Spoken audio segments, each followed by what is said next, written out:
Hello, ladies and gentlemen, and welcome to another Disjunct Confusion Thursday Night Hangout. So it is good to be back after the holiday break for everyone, because we all needed a break from the realities of life. So hopefully everyone got a nice little rest, reprieve, maybe a visit from Santa or whatever your selected deity of the holidays are. That all was good for people. Yes, I hope that it was indeed good for all. Ladies and gentlemen, of course, I am your host, Charlie, and I'm joined once again by the Prolific Conner himself, Zealeus. Zealeus, I suppose, knows, so I'll just say, ladies and gentlemen, this is the Thursday Night Hangout. This is our live show where we try our best to cover the topics most important to you during the show. At any point during the show, if you have any topics, questions, subjects, opinions that you would like to share with the class, please do so by dropping it in the chat, be it on Facebook, YouTube, or Twitch.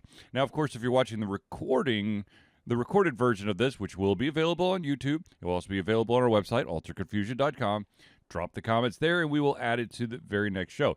Which reminds me, if we do run out of time during the live part of the show, we will add it to the very next show as well. So, without further ado, let's get into it. The first one, and this is a fun little holiday snafu, deals with StubHub and them mixing up two different types of concerts. Two very different types of concerts. See, how different? The concert that was being held in Spartanburg Memorial Auditorium was a concert called Andrew Peterson's Behold the Lamb of God. That sounds... It was a concert that featured music telling the stories of Jesus Christ. There you go. Now, StubHub decided to shorten the title and link it to a band that does not tell the story, is not a musical telling stories of Jesus Christ. The band is called Lamb of God and is a much heavier metal band. A different musical taste, one might say, if you go towards the Lamb of God side of things. Yes. So, they both have Lamb of Gods in the titles. Maybe people just need to broaden their musical horizons a little bit. Now, thankfully, they caught it because a lot of people were asking the question, well, wait, whoa. Lamb of God is coming to the Spartanburg. Let me make sure I get Spartanburg Memorial Auditorium. It's not on their website for their official tours. This is a special show. And StubHub thankfully came out and said, we acknowledge the listing for December 20th event at Spartanburg Memorial Auditorium was misleading and apologize for the confusion this caused. Ahead of the show, we updated the event page and reached out to customers to clarify the event details. Anyone who purchased tickets under the impression this was a different performance is encouraged to contact us. We'll honor a full refund under our Fan Protect guarantee. Oh, did you have? I wonder if you had to have actually purchased the Fan Connect guarantee, because I know whenever you buy tickets, there's like that protection. There's that the protection. So, like, did you have to buy the equivalent of what's like a rocket protection insurance to actually then get your money back because of a mistake they made? Very good question. I'm not sure, but that would be one hell of an extra kick in the pants for those who jumped at the opportunity to see Lamb of God in Spartanburg when they weren't actually going to be in Spartanburg. Now, my question is, were there actual Lamb of God fans who somehow, I don't know, maybe the email got sent into spam and showed up in their Lamb of God gear to the Spartanburg Memorial Auditorium? Yeah, so for those, if you go to a metal show, especially a band like Lamb of God, people tend to dress, I guess maybe the equivalent of metal cosplay, and I don't mean that in a demeaning way at all. I mean that in a way if people go all out a little bit sometimes and to see the shows they want. Yes. Like I saw Ailstorm a couple months ago, and they are a pirate metal band, and so people came dressed like in full pirate regalia. And that's kind of what you get at these type of shows. Yes, yes. Now, Speaking of cosplay, there was an interesting bit of news that happened over the holidays, and that was China's largest comic convention called Comic Up had a little bit of an announcement to make for any and all attendees, and that was there is a convention-wide ban on Japanese anime and manga cosplay. Yeah, originally when I saw it, it made it seem like it was like all cosplay, Yep. but really it's Chinese protectionism at its finest. Yes. So basically, because- if you and the crazy thing was that this decision was announced December 19th for the convention that took place December 27th to 28th. Now, if you, and I'm sure Zealeus can talk, it has some experience in this. When you go to a convention and you are going to cosplay, it is not something that you're putting together 8 days before the convention starts. It is usually a multi-month, maybe even a year process before you go to the convention. So I've dying to know how individuals who spent all that time making their Japanese manga and anime cosplay really felt about attendance and the new rules for this convention. My other question would be like, I don't know, like what would be categorized, what the actual titles for like a Japanese versus Chinese media are. I don't pay that close attention. Right. But like, is there going to be like somebody at like the ticket booth who's like an expert in all things manga and anime? Be like, no, you are from the wrong country show. Could you just be like, what are you talking about? I'm from insert Chinese manga. Mm-hmm. Can you just pass it off? Because like, yeah, I see a ton of anime characters at like conventions. Yeah. I don't know what they're from. Like you can tell they're anime, but they're just an anime. So I gotta wonder, like, could you just pass your anime off as some other fandom or something? I don't know. Now, I'm just feeling bad from this show. they apparently had staff and security that were stationed at the doors. And if the cosplayers portraying non-Chinese IP characters would be denied entry, and not even to take a step further, for those trying to be super duper sneaky, there were inspections inside the venue to ensure that this compliance was continued to be followed. So it's not like you could have, like, you know how some people change cosplay midway through. Most people might go back to their hotel room and switch, but there are those individuals who carry their small changes on them. So that's got to be bizarre, man. That had to have been absolutely bizarre.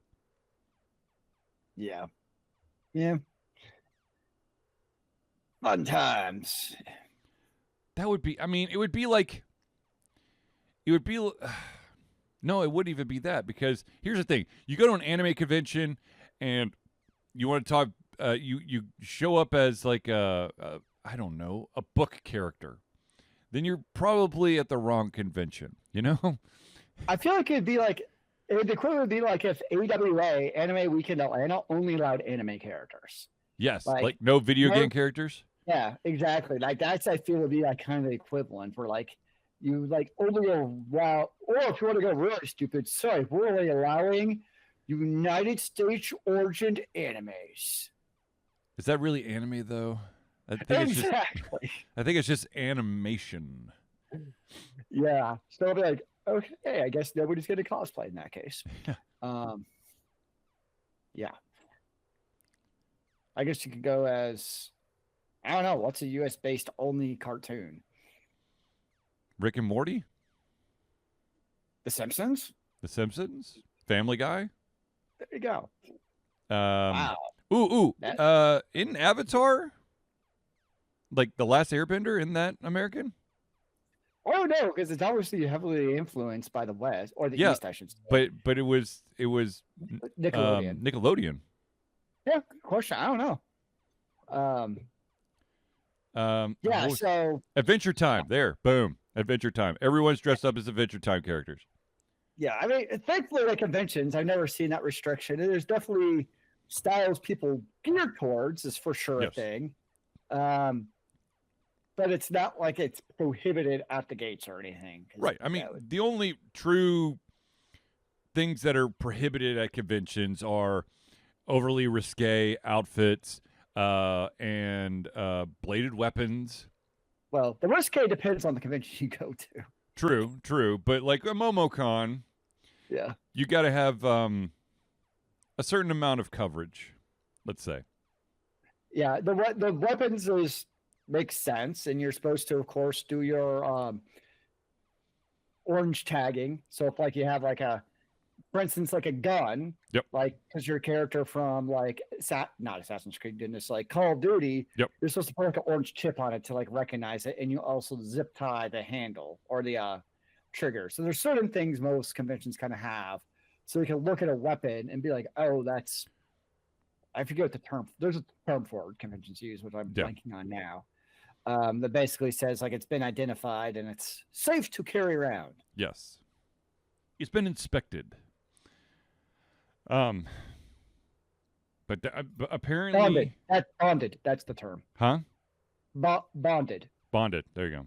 Yeah, that's the term for the conventions. For it means it's been inspected. Here's my question, and I think the rumor was that since it's China's biggest convention, that there would be outside foreign vendors, and apparently like all the Japanese vendors canceled. Oh yeah, I mean, I'm not a huge nerd when it comes to geopolitics. Yeah, but my understanding is like Japan which is I guess indicative of this situation. Mm-hmm. Japan and China don't exactly get along in the first place. No. So I'm really curious, like how many actual people from Japan were coming to China for this convention in the first place. Right. I can't imagine it's a high number, just knowing that the two countries are exactly on the friendliest terms. Right. But I would still imagine, though, that there's plenty. I'm going on a limb here that the majority of people in China, especially if they're into anime, kind of like the United States, we're gonna watch whatever is good. You know what I mean? It's I'm not basing something off its country of origin. So I imagine there's a lot of people from China who are watching Chinese anime, and vice versa. People from Japan watching Chinese anime, and they're just enjoying it because it's good. Yeah. So that's, I think, where it gets a little bit interesting. Because, if I dress as, for instance, when I go to Dragon Con as Doctor Who, it's not like I feel like I need a Great Britain flag behind me supporting the UK because I'm going in something from the BBC. I'm supporting the IP of Doctor Who, regardless of the country of origin it's from. I don't care about the country of origin. Right. Just for those interested out there, some of the Chinese animation, some of the big titles that are on something like Crunchyroll. Yep. There's Link Click, The Daily Life of the Immortal King, which is one of my son's favorites. The Master of Diabolism, I think, Lord of Mysteries, and that one you have to pay attention to. Literally, it's not an anime you could put on in the background. Holy crap, there's so much shit going on in anime.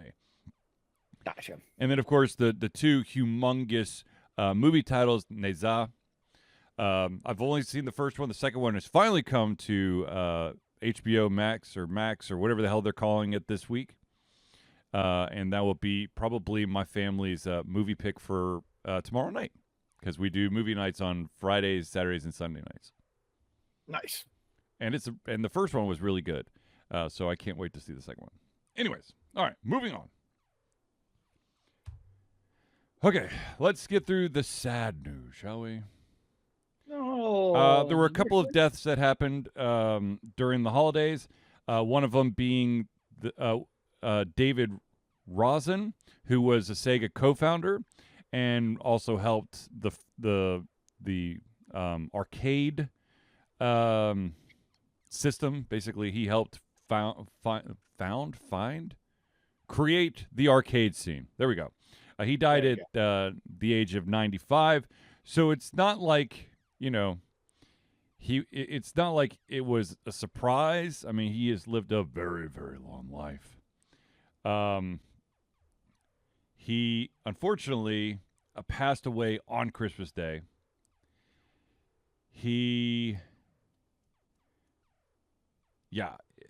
Oh my gosh, dude, he was also one of the guys that tried to bring coin op systems into the U.S.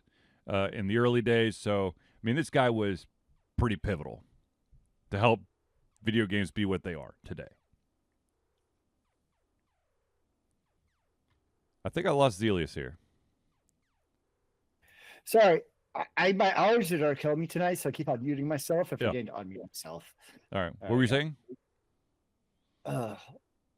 Yes, coin-operated games are glorious. Well, were glorious at one time. Yes, now it's like $1 million for 2 minutes of gameplay. It's not that bad, but that's what it's getting that way with the cost of hardware nowadays. Yes, that's true. What's happening with the hardware craze? We will be getting there. Yes. I remember the days of it being a quarter or 2 quarters to play a game. I don't know what games, how much do games actually cost in the arcade nowadays? I know that's not common. $3 to $5.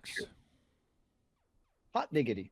Yeah, I think that's about right. I know that if you put in, I think it's $3 into a golden tee machine, you get 9 holes of golf. So you're saying is, when I go to the arcade, I can't just roll out a $5 bill, change it out for quarters, and I'll be able to play for a while. It's just first of all, you wouldn't be changing out for quarters. You would have to put it in a machine that would then spit out a card that you would utilize only in that establishment. Oh, of course. And of course, you can't just put any amount on the card. There's denominations that you have to select. Oh. And of course, half the machines are don't always go the full dollar amount. Sometimes it's like $2.75. So you always have like random cents that are left over stuck on the card that are useless to you. Random. The kids will never understand what it feels like to get like $5 or $10 worth of quarters and put those all in your pockets. Yes. And then you'd be set for like the afternoon. Like, I hope you wore a belt that day, because that stuff weighs down. That's true. That's very true. But then you slowly start, and then you know like how much you had. It's almost like a life bar, based on the weight of your pants, how much you had left to play that day. Also, the queuing system in the old arcades, where next up you put your coins down on it, and those are yours, so that everyone can know that you're second or third or fourth or eighth in line. Yeah, so those were really big for especially fighting games like Street Fighter. So there'd be like 2 people fighting each other, and then usually you already have like a line of quarters, and you put your quarter in line next. It's so different, because then it was like there was a gentleman's agreement about it also. Like, right. There wasn't any codified rules, and people were chill, and you knew like if you're the 4th quarter, like it wasn't you people like try to steal your 4th quarter in line. It was very much a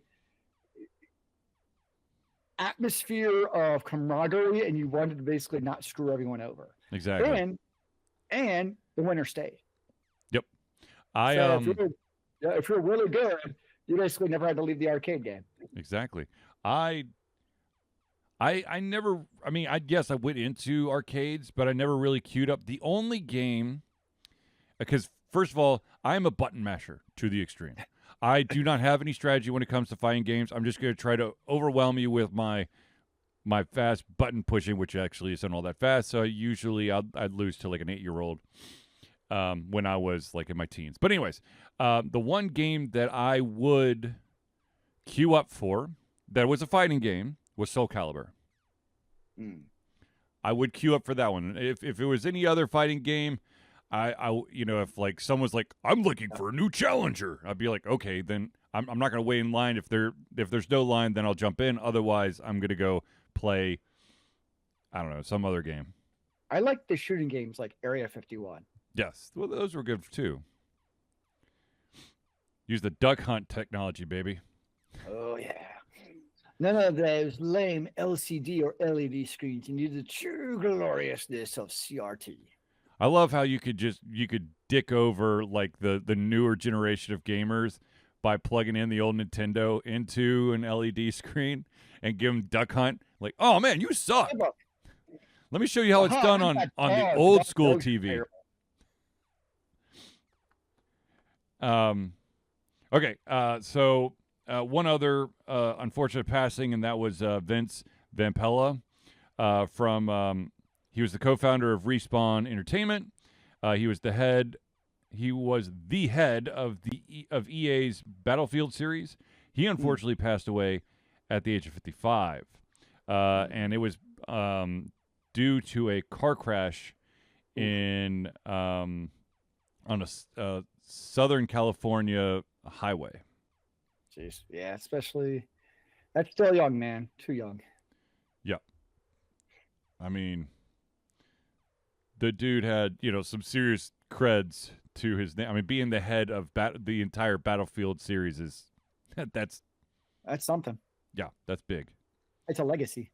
Indeed it is. Now, speaking of legacies, or I guess important dudes, I don't want to say important, because I mean, yes, he's a big name, but at the same time, this dude drives me nuts. What I'm talking about is a unique individual who has way too much money on his hands, and that is Elon Musk. And his AI system, Grok, Grok, has been in the news as of late because that AI system, which is utilized on the Twitter platform, I will never call it X. Grok, apparently, a lot of these AI systems, how a lot of people have gone out and be like, hey, I don't know, Gemini, or insert other AI system. Gemini's literally just staring me at the face because I have it's there. It's on open. your tab on Chrome. Be like, yeah. Use me, I am AI. So, but you could say, hey, I want, can make a picture of me standing under or next to Niagara Falls wearing a red T-shirt on an autumn day where leaves are coming across the screen. And of course they'll do that. Now, there are certain rules that have been in place, and a lot of these AI systems that restrict you from doing naughty things with, create a naked female beastmaster. The big one is doing naked pictures of famous people. Right. Yeah. There you go. That's yeah. Yeah. Give me a naked picture of Scarlett Johansson riding a purple dragon. Wouldn't it be a dinosaur? Given what was that movie that just came out? Oh, the Jurassic World or Jurassic whatever. One of the Jurassics. I don't know what it's called anymore. Yeah, it's a Jurassic one. Well, apparently Grok will take. You can input an image, and basically edit it to much more risque. And what's happening is a lot of these female cosplayers are being the main target. And Grok will allow someone who's in, let's say,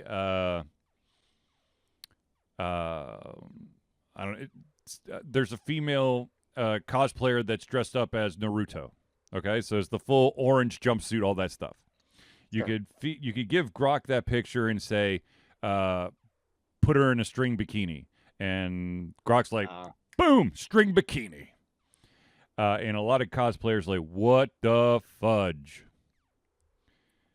Also, a side note, Chat GPT will also reject that as well. They'll be like, no, can't do that. Nope, I'm good, bro. Yeah. So that is, it's not complete nakedness, but it is basically taking a cosplayer or a woman or hell, dudes, whatever, and saying, hey, put them in bikinis, lingerie, scant clothes, and Grok's like, you got it, boss. Yeah, it's the fun new age of artificial intelligence and digital manipulation. Now, I would love to, if you, because before break we talked about how Denmark was trying to pass some rules that allow their citizens to basically protect their likeness, their voices, all that stuff. I would have loved to see what kind of legal trouble Grok would have caused for those citizens. Excuse me. Yeah, I mean, I guess the question is, so in this world, so if I'm submitting a picture, is it then on the AI platform's responsibility to verify that that is in fact me? True. Or where does that responsibility then lie of verifying who it is? Right.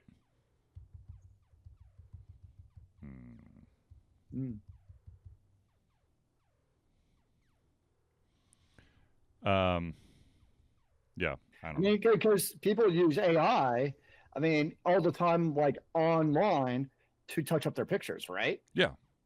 To make them look better. Right. So should those be verifying? Like, I'm sending them to take off my facial hair because I haven't bothered shaving a couple of days. Yeah. Do I need to then authenticate to Chat GPT that this is in fact my image and likeness, and I am allowing you to manipulate my face? Right. Interesting. I don't know, because that's kind of where it would lead, right? In that regard, right? Which, I'm kind of making up on the spot, but I'm not inherently imposed to that type of concept. Or if it sees a human face, it basically doesn't do anything unless approved, and like it's kind of the reverse of like which I'm not a huge fan of, but they have all the whole age restriction laws coming into place. It's kind of the same concept. Well, if you're going to restrict that, then we should also be able to restrict AI to do pretty much a similar thing. One interesting, I don't know, for some of these people out there, it's one of the interesting age restriction things that have been put into place, and the verification system for it. From my understanding, the vast majority, and I don't go to these sites, so I wouldn't know, but a vast majority of pornography websites that are based in the U.S. are now requiring an actual U.S. ID check, where you have to physically, or not physically, but digitally send in a copy of a digital copy of your driver's license to verify that you are who you say you are, and that you're of the age that can actually go to the website.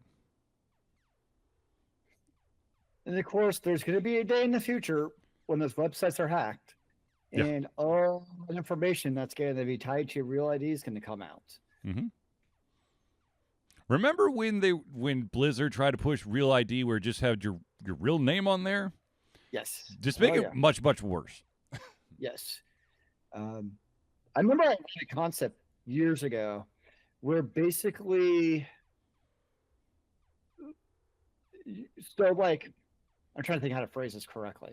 Mhm. So, like, when you go to a website, like, there's the authentication to basically you are who you say you are, but it's like encrypted, so there's really no way to kind of you really have to do a man-in-the-middle attack to basically find that information in the middle. Mhm. But basically, the same concept could apply to computers, where like my PC right here, right? Yeah. I can basically digital authenticate that, I am myself. I'm 40 years old. I am the person using this because like you can use biometrics to basically do that now, right? Right. So that way, when I go, like, I mean, pick a porn site, right? You go to that, and basically, because it's now using my physical machine, it basically now sends a token, which would be anonymized, that then sends that to these websites to authenticate that, yes, I'm in fact, this person who's over 18 or 21, whatever it is. Yeah. And the same concept could apply to other things. Like, think about it. Like, we always talk about how many times we talked about video games, right? Mhm. Well, what about like, I'm playing a video game. Now I boot it up and, your kids are under 17, right? Right. So they go to boot up, Scary Massacre 18. They do their biometric. It doesn't know who they are, but it just passes. It's like, oh, this person is only 14 years old because it has this authenticated token. Boom, denied. Mhm. No actual information. They can't figure out who it was. They just know they can't play it because there's really no, there's always a way, I know, Yes. but there's no good way to hack biometrics in that regard. Right. So that type of system, because that's that's how internet works now. Right. Is you're basically always passing some information where you don't really know who it is, but you know it's authentic. That type of system for like the underage, for like, whatever it's pornography, or we could extrapolate to video games and movies, that I'm actually okay with because now you're anonymizing it Mhm. as far as who it is. Because that's my whole issue with, I don't care if it's tied to porn or movies or whatever it is, it's the de-anonymization, and it's going to come out someday. And just, it also has a chilling effect on free speech and what you can do and everything else. Right. Just in regards to basically, because that's, to me, the ultimate goal of those laws in the first place, is everything you do on the internet is going to be signed to a person. So like when I go online and I now, maybe criticize a certain president, it's going to be tied to a very personal account versus being able to do it without being doxxed. Yeah. That's where I feel like it's all headed with these type of laws. Skynet. So that's my rant for the day. Right. All right, ladies and gentlemen, we're going to pause real quick to thank the individuals who help Alter Confusion be the Alter Confusion that you love and adore, and that, of course, is the friends of the show. So let us start off the new year the right way and thank the Indie Cluster. The Indie Cluster is an organization of independent game developers that want to gain exposure by being involved in the community. They collectively journey to popular conferences as a traveling booth to help gain attention for their games. They make partnerships in local communities to bring games to the mainstream mindset. They highlight local, unusual, and rare concepts that challenge the paradigm of the common. They also host events to teach kids and minority groups about game development to hopefully one day enter the industry themselves. For more information, go to indiecluster.com. Also, side note, congratulations to the founder of Indie Cluster. He and his wife are expecting a baby. Let's go, baby. All right, the next one we got to give a shout out to, of course, is Noodle Boy Media. Founded in 2015 by Andrew Tran, Noodle Boy Media, previously Wack Kid 47 Media, is your choice for professional photo shoots and panel recordings at conventions. They pride themselves in providing a high level of professionalism, top-notch experiences, and quality services. If you want more information and to view their full list of services, check out facebook.com/noodleboymedia. The next shout out we got to give is to an individual who's actually at my house earlier today to help ease those aches and pains and realign everything that's wrong with my body. And that, of course, is Hero Chiropractic. Hero Chiropractic is a unique healthcare practice set up by Ryan Moore. The company's focus to elevate a patient's experience of freedom, creative expression, and joy. They believe that everyone can be a hero and has incredible heroic potential inside themselves waiting to be unleashed. Hero Chiropractic focuses on mobile chiropractic care in the greater Atlanta area. They are committed to healing clients by creating a plan of action uniquely suited for each person. They make that plan of action as convenient and affordable as possible, and most importantly, suited to your individual needs. For more information, go to herochiropractic.com. The next shout-out we got to give is the music maestro himself, and that, of course, is CrossPad Creative. Need a new logo or want to work on a full branding and content strategy? Or maybe you need music or audio for your content, just like Alter Confusion? CrossPad Creative offers a whole host of solutions for individuals and small businesses. Just email Josh at crosspadcreative@gmail.com and see what he can do for you. And, of course, the final shout-out we got to give is to the original Patreon backer of Alter Confusion. That, of course, is Agile Axiom. By day, Axe leads both the development team and system administration team working with satellites at NASA's Goddard campus. But while not in meetings, and many times during, he is the Agile evangelist, Agile Axe, championing the philosophy of Agile and trying to make the world a better place for software developers, testers, system admins, and software projects the world over. Decades of experience in software development and leading Agile teams are brought to bear against evil processes, inefficient work, and bad habits. For more information, go to agileaxiom.com. Oops. All right. Ladies and gentlemen, I know that at this very moment in time, you are dying to know, how do I become a friend of the show? Well, it's quite simple. Ladies and gentlemen, Alter Confusion survives on the love and support of fans like you, and that's why we have a Patreon page. Patreon lets you, the fans, lovers, haters, demigods, interdimensional beings, gods, demons, aliens, werewolves, swamp creatures, vampires, mummies, supporters, and more become active participants in the work we love through a monthly membership. This gives you access to exclusive content, community, and insight into our creative process. In exchange, we gain a bit more freedom to do our best work and the stability we need to build an even stronger creative career. We currently have 2 tiers. There's the $1 tier, that's $1 a month, or $12 a year. What that gets you is early access to all of our playthroughs, which, by the way, I'm in the process of editing the latest playthrough right now, so it's going to be up by probably the weekend. And also, at the $1 level, you can also participate in patron-only posts. Now, if you're feeling extra frisky, you can bump that up to $5 a month. That's $5 a month or $60 a year. What you get is everything at the $1 tier, but you also gain your name or organization added to the Friends of the Show section of every single Thursday night hangout. So if you want to become a patron of Alter Confusion, go to Patreon, patreon.com/alterconfusion today. All right. Ladies and gentlemen, I know that I know we just got through with all this gift giving, but sometimes you forgot to give someone a gift. Well, ladies and gentlemen, you're in luck. Alter Confusion has merch that you can buy today. You've got a beautiful hat, perhaps a coffee cup, perhaps a nice vinyl sticker, just to name a couple of things that you can get. All you got to do is go to alterconfusion.tv/merch, and you can buy it today, get it shipped, and enjoy the awesomeness. All right. This would be usually where I add the Extra Life thing, but as we're now in the 2026, I have not set up Extra Life for 2026, so we unfortunately will have to jump that or skip that for this show. But if you do have friends that are already set up, or maybe you're just looking to help support the Children's Miracle Network for your local hospital, you can always go to extra-life.org and just check out the website, find a hospital that you want to support, and you can donate even today. Okay, now back to the news. Let's talk about excuse me. Oh, that's interesting. That is not a tab I opened up, but apparently opened up itself. This is quite interesting. All right. Yeah, spontaneously opening tabs. Apparently, my wonderful browser decided that I needed this additional tab open. I did not click on that tab, so okie dokie.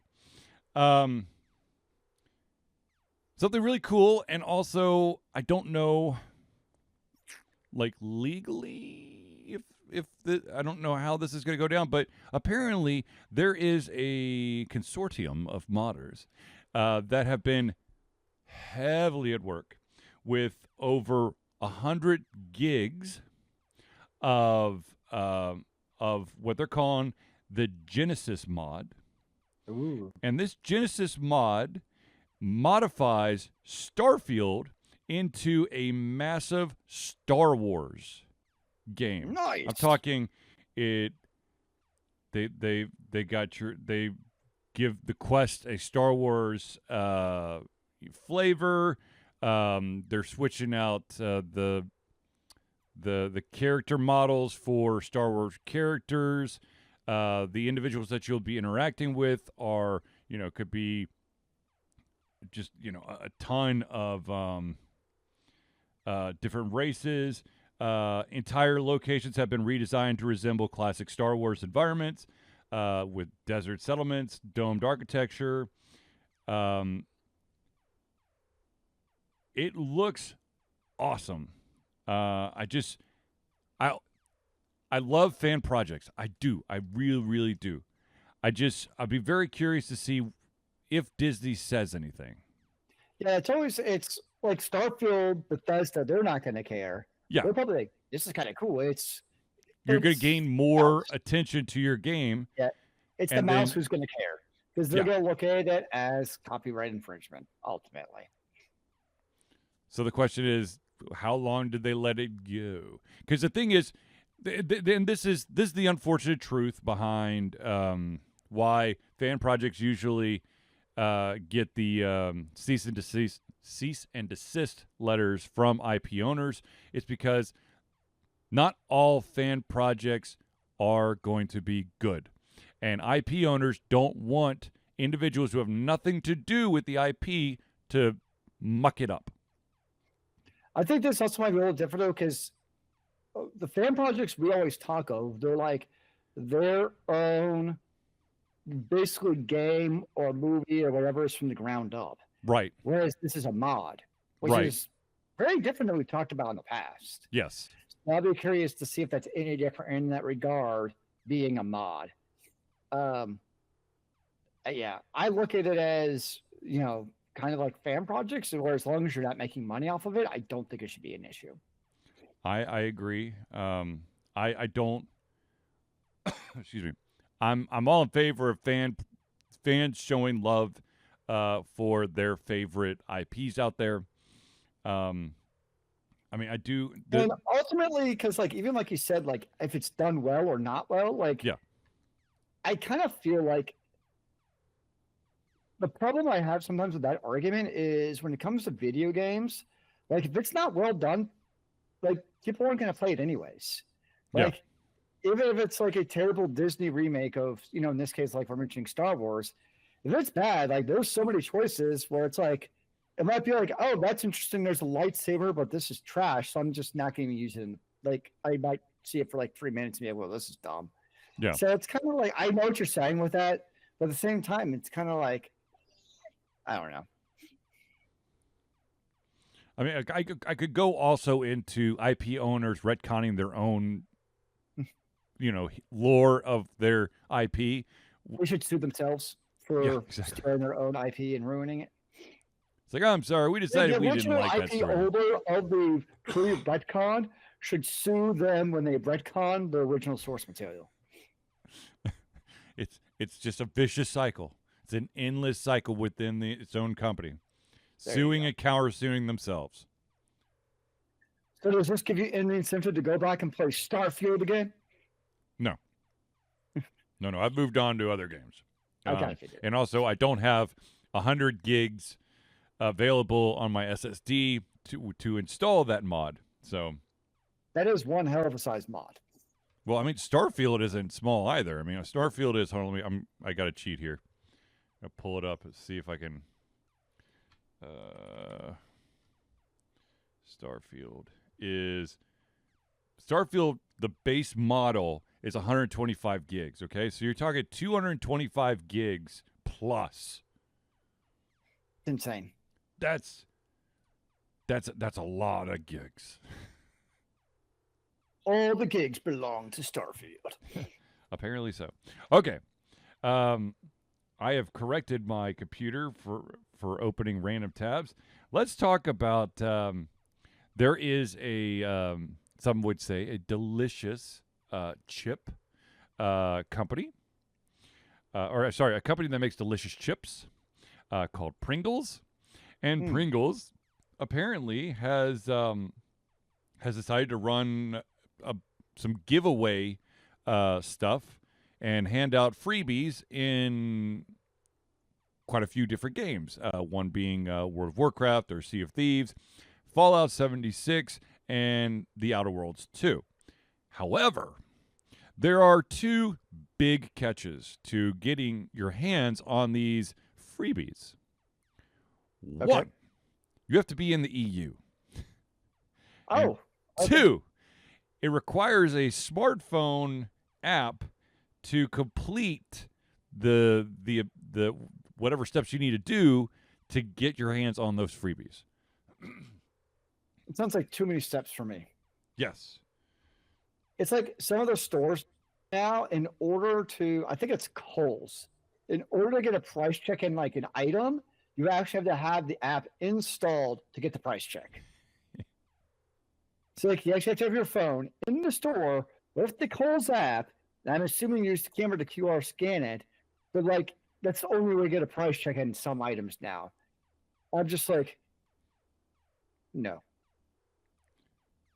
For those of you curious as to what some of these items might be, if you do live in the EU, for World of Warcraft, you get a Crimson bow tie. If you're playing, is this like an in-game digital item, or is this like real Pringles? I'm very confused. No, it's an in-game. So you buy Pringles and then register with this app to then get the freebies. Okay. So you get a digital Crimson bow tie for World of Warcraft. For Sea of Thieves, it's a Scarlet Stack Sail. For Fallout 76, it's the Mr. Vault Boy outfit and Mr. Vault Boy mascot head. And for the Outer Worlds 2, I don't even know who the hell this is, but Julius P. Candid skin.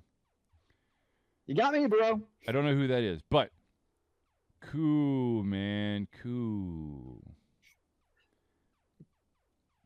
I wonder if like I could get some Pringles shipped from the EU using VPN to make it look like I'm in the EU and then register my Pringles that way.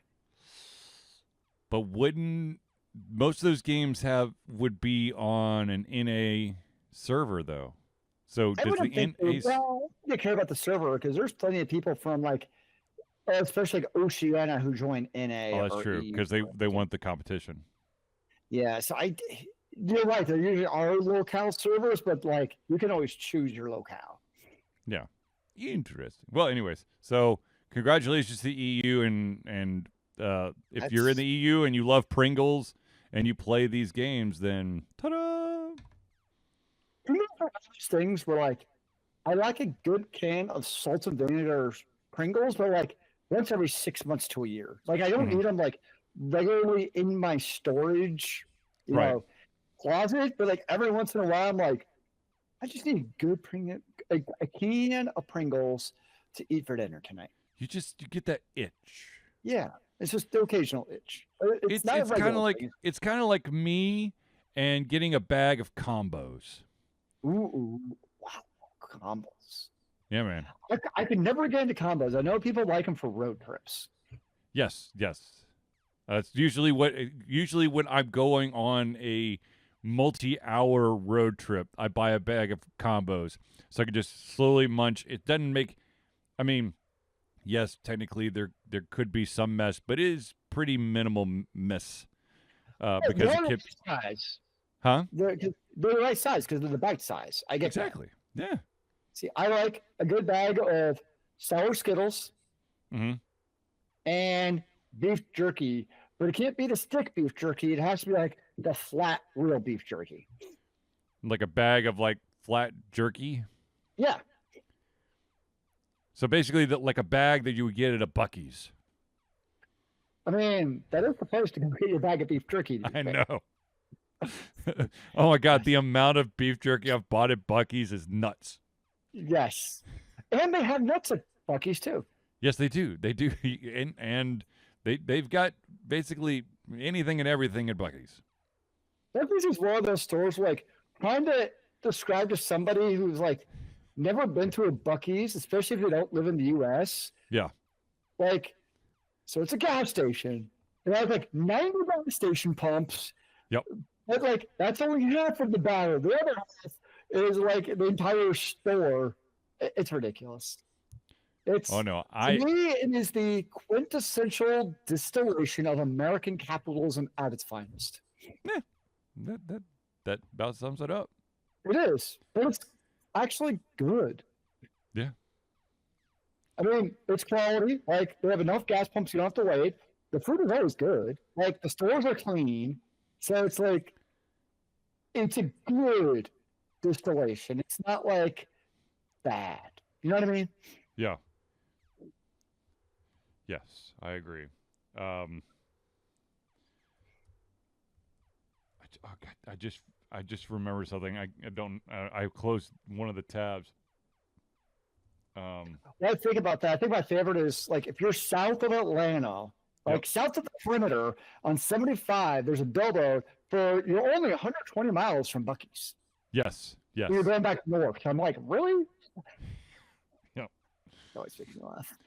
Speaking of, I do want to point out there is also another mod that's gaining more and more traction, and this one is basically it's not all in house because it's a fan mod. However, a lot of fans have taken upon themselves to basically update an older edition of a game into the newer game. So basically, there's a huge, once again, conglomeration of individuals who are taking Skyrim and modding it into Oblivion, not like but like Elder Scrolls Oblivion, not like into nothing, and they're calling it Skyblivion.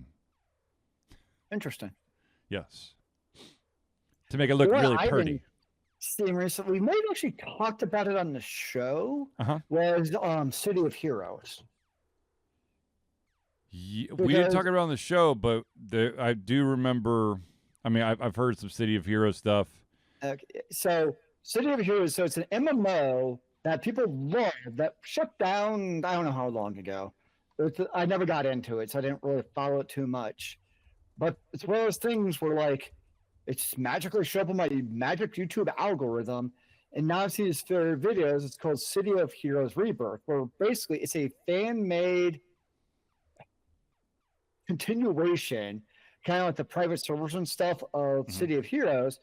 But the difference with this one is it's been officially blessed by NCSoft. So they've come out and been like, oh, you guys are doing a cool job here. Like you have you're free to do, like, obviously, I'm sure there's stipulations of you can't do like X, Y, Z. Right. But like they have the official blessing, so at least like that won't be shut down. So I was like, oh, that's interesting. I'm trying to remember. Let's see here. Grief. When did it shut down? What game? City of Heroes. Oh, I could tell you that it was released in 2004 in the U.S. I mean, yeah, because you can tell the graphics are pretty dated. Oh, here it is. Here it is. The last day of service was November 30th, 2012. Yeah, I mean, the graphics for the videos, they definitely like. You have other MMOs like Final Fantasy 14 and World of Warcraft have been that long, but they've obviously upgraded their engine, and it's a huge difference being obviously in this case free, basically developers, but like maintaining and adding like a map or classes versus overhauling the actual entire graphics engine. Right, a different scale work. Yes. Okay, the last topic is a question that I received, and I wanted Zealeus' opinion on this, and I think I already know what it is, but I'm going to ask anyways. No, it is not 42. Here's the thing. 42 is the answer, but no one knows what the question is. Okay?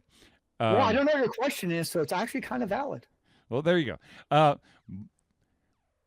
Does new colors entice or make you want to buy like new accessories for consoles or PCs Like if like there's a new color for your I don't know mouse or for your PlayStation 5 or your Switch 2, something like that. No, no. Now, not okay. So the console itself, the answer is a definitive no. Yeah. Now, for my PS5, for instance, for the case to get a cool color mod thing, Uh-huh. that's different. I would say Right. the answer is that yes. It's not something I've really cared about. Yeah. But like maybe one day I will get the pickle and feel like, oh, I wanted it to just not be boring white. Mhm. And like when I bought my PC case, the aesthetics of the case in terms of like, what it looks like was definitely a big factor into when I purchased the case. Right. So yeah, I would say it does matter for me. I guess you could say when I'm purchasing it, Mhm. because I'm going to spend time purchasing it. I'm going to, get the thing I want. I would say for the most part though, like once I kind of have it and I've been using it, then I'm kind of good to go. Like I don't need to go in and change it. Even like I don't, I'm definitely a RGBist, meaning my computer, my keyboard, my mouse, they all have like glaring RGBs. I'm one of those people. Right. But by and large, once I kind of set up my initial kind of like colors I like, I don't change them a whole lot. Yeah. I kind of find what I like, and I'm like, this looks good, cool. I too am like that. I mean it.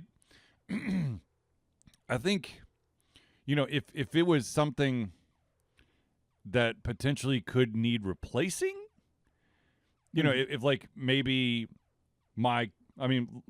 point example for me would be my lovely keyboard.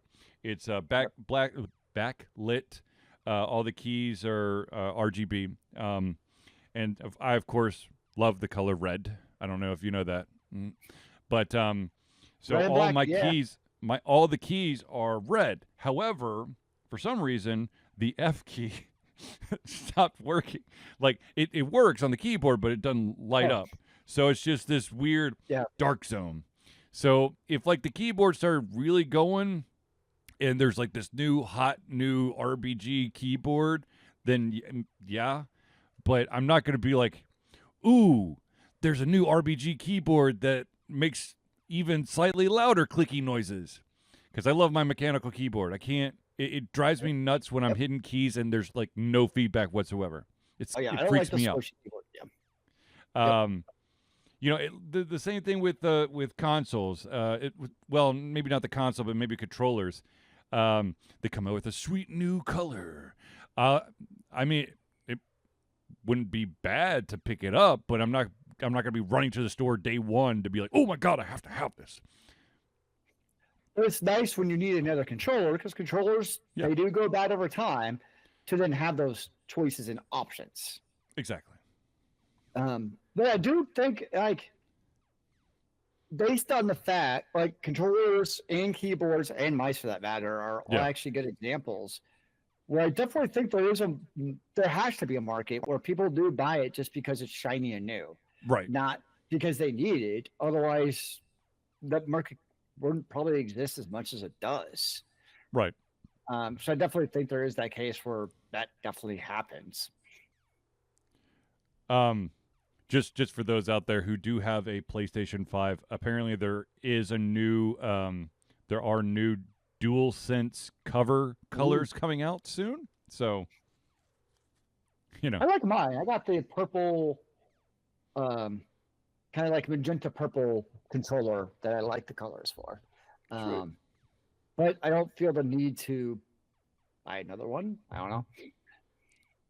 If it works, it works. And I'm not, I mean, if I start getting like really weird dead zones or like, the drift from hell, which is why I had to buy new Joy-Cons for my my Switch, because one day, all of a sudden, if I turned on the Switch, no matter what, it immediately the selector would immediately sprint to the right. Well, I will say there is also a little bit of economics at play here too, in that when you look at a PS5 controller, you're looking at $60 to $70 a pop for a new controller. Right. Versus you can buy like a pretty decent good PC controller for like $20 to $30. Mm-hmm. So there's a little bit where, like, if I see it's like, ooh, this is a really cool, shiny controller. It's on sale for $25. There's a little more at that price point where it's like, I don't need it, but I'm intrigued. Right. There's a $70 PS5 controller. I'm like, as long as my controller works, I'm keeping it. So, case in point, I just went on to Amazon real quick, and for a game controller, a USB wired game controller that looks almost identical to like the 360 controller, you can get it for basically $16, and you've got a array of colors that you could choose from. I will say I'm at the point where my controller needs to be wireless. That's my one requirement. For some reason, I've never had a good experience with a wireless controller on my PC. Okay, let me rephrase this. It has to be a wireless controller with its own dedicated dongle. Yes. It cannot be a Bluetooth controller. No, yes. Those are trash. Yes, I 100% agree. I tried that. It's just like, this is terrible. It doesn't help that my PC is basically in a giant Faraday cage. Yeah. And most people's, I think, PCs, because usually they're like weird, like under the desk. Yep. And like most built-in motherboards, they now come with like a Bluetooth, but it's trash Bluetooth. Yes. It's not good. And I'm like, okay, do I spend another $20 on external, Bluetooth dongle? Or do I just purchase a decent controller that comes with the dongle? Because I think it's the company's 8-bit or 8-Vita or something like that. Mm-hmm. And they're a well-regarded PC controller company. And I definitely got one that came with the dongle, and I never had an issue with it. Yeah. Well, I mean, the other issue is, and the reason why I keep with the wired controllers is, children are brutal on game pads, and so replacing a broken gamepad for $18 versus $60 or $70 is much more economical. You need don't they have like giant like rubber thingamadoodles you can put on to like protect them? I don't know what my kids sometimes do with the controller to like break them the way they do. They just be kids. Yeah, I don't know. I'm like one of them somehow like what do you call it? The wires were exposed. And I was like, "How did you do that?" He goes, "I was just playing, Dad." I'm like, "How?" With a box cutter? What the hell did you do? Remember like back in the day when like you got really pissed off and you disconnect your opponent's controller? Same thing. The beauty of having sorry, this is probably TMI for a lot of people, but I have long toes. And what I would do is I would stretch out my legs and basically grab my opponent's control wire between my toes. If I got pissed off enough, I would be able to just yank it. That's gross, man. That's gross. TMI. Gaming, all of a sudden, whoop, oh no, you lost control. What's going on? Anyways. Zealeus, did you get any fun, nerdy gifts this holiday season? I don't think so. I got a new fleece. I got a nice beer koozie because it takes me like 2 hours to drink a beer. Mm-hmm. I got... No, nothing interesting. What about you? I got some... I got a nice little... like a dustbuster. Nice. I don't think I really got many video, like there's nothing video game-y that I got. The kids, we got board games. The kids got some new board games. We got some new Lego sets. Actually I did get a Lego set, and then one of my children stole it and decided to build it themselves. Bastards. But yeah. Did That's about you it. play the board games yet? We played one of them. We haven't played the other one. We just haven't had time to like sit down and read the rules. Rules. But Just but make the house one that rules. we ended up playing, I mean, technically is a board game. It's it was the Grinch's Christmas Bingo. Okay. And so you get all these like bingo cards, and then of course the regular bingo cards, and then you have like a deck of cards, and on those in the deck, instead of having the bingo balls, it's all the numbers are in this deck, and you just flip them over, and then people do your blackout, your X, your frame box, whatever version of bingo you want to play. Nice. And I got my ass handed to me every single time. I don't know what was going on, but I never won a single game of bingo. They grinched you. Yes, they did. Well, I became the Grinch. That's for freaking sure. I was not happy. Damn it. Not happy at all. Should have taken back all their gifts. Ha ha ha. No gifts for Jokes on you. Yeah. I did get some new knives.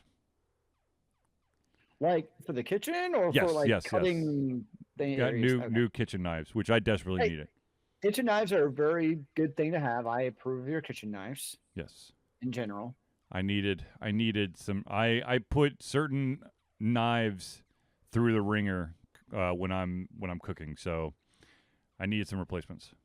I got a scale for my kitchen. That was useful. There you go. Yeah, for weighing food and stuff.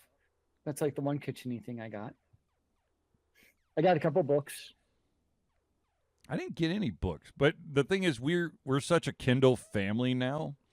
Like everyone's got Yeah. a Kindle, that it's really hard to buy books. I mean, I did buy one book. I don't remember the name off the top of my head, but it's basically it's trying to get my kids to read like chapter books. Yep. So it's basically part graphic novel, part chapter book that they kind of threw together. Yeah.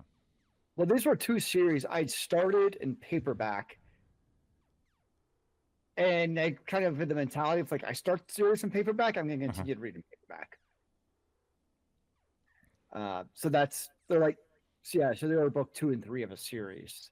There you go. Better than that, I'm kind of similar where I'm basically just reading the Kindle now. Yeah. So I don't really, going forward, there'll be definitely not nearly as many books on my Christmas list. Yes. Because that's part of my problem is like, at this point in my life, if I want something, I just buy it. Buy it. Yeah. Basically, right? Whereas books were always something easy to be like, oh, I can wait till Christmas and just add that to my list. Yep. But to your point, it's a little bit more awkward with the Kindle now to be like, oh, buy this for the Kindle. Yeah, it just doesn't. It doesn't have the same weight, literally and physically. There's something about the heft of a good book, though, or a good omnibus. Tome. Oh yes, Lots epistle. of tomes. Anyways, all right, ladies and gentlemen, I think we've reached the end of our show. I want to thank, excuse me, I wanted to thank everyone for tuning in to the Ultra Confusion Thursday Night Hangout. For myself, Charlie, and Zealeus, it's been a pleasure getting ready to cover our heads, our mouths, and of course, our hearts. We'll be back next Thursday for another Ultra Confusion Thursday Night Hangout. Remember, kids, keep on gaming in the free world. Amen to that, brother.